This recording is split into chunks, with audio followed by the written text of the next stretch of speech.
যে অহা ২৬ তাৰিখে চৰাইদেউ মৈদাম ক্ষেত্ৰ বিশ্ব ঐতিহ্য ক্ষেত্ৰলৈ ৰূপান্তৰ হ'ব।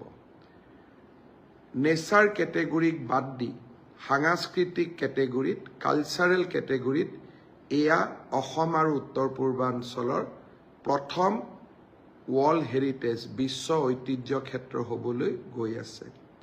লাচিতৰ ৪০০তম জন্ম জয়ন্তীয়ে হওক বা চৰাইদেউ মৈদামক বিশ্ব ঐতিহ্য ক্ষেত্ৰলৈ ৰূপান্তৰ কৰাত আমি যি কিঞ্চিত বৰঙণি যোগাব পাৰিলোঁ, মই ভাবোঁ মোৰ এই ৰাজনৈতিক জীৱনৰ এক বিশাল প্ৰাপ্তি হৈ ৰ'ব।